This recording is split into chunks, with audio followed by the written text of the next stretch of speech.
lumalaban sa katiwalian ay walang break. Bine-break po sila. Oo. Katulad nito, hindi pa nakontento na filean ng inciting to sedition si Mike Defensor. At hindi pa nakontento na mag-file ng plunder. Can you imagine, ha? Plunder.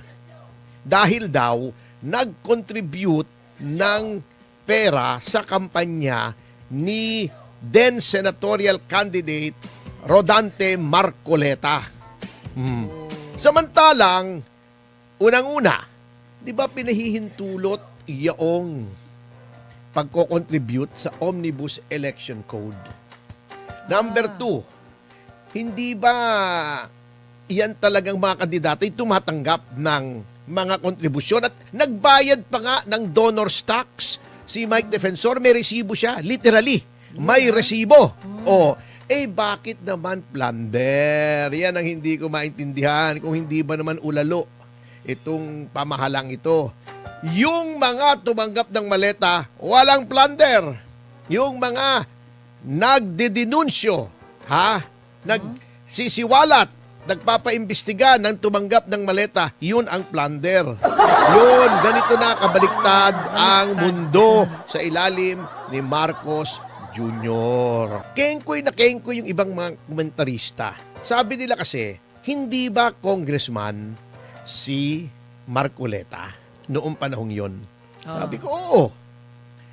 Di nakalagay sa Anti-Graft and Corrupt Practices Act ay kapag ikaw ay tumanggap ng pera, ikaw ay corrupt. Ang graft and corruption po, kung babasahin niyo yung batas, tumanggap ka ng pera, pinangakuan ka ng kahit anong material na bagay, by reason of your office. Office here is used in the sense na function yung iyong katungkulan. Tumanggap ka ng pera para dahil sa iyong katungkulan. Okay, halimbawa, mayor. Hindi ba ang katungkulan ng mayor magbigay ng business permit? Yes.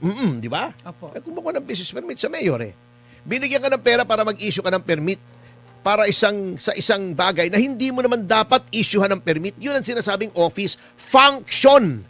Function. Yan. Hindi yung office na opisina o yung pwesto mo lamang. Okay. Kung ikaw ay tumanggap ng pera para may gawin ka na within your power na hindi mo dapat ginawa, pero ginawa mo dahil sa salapi, yun ang corruption.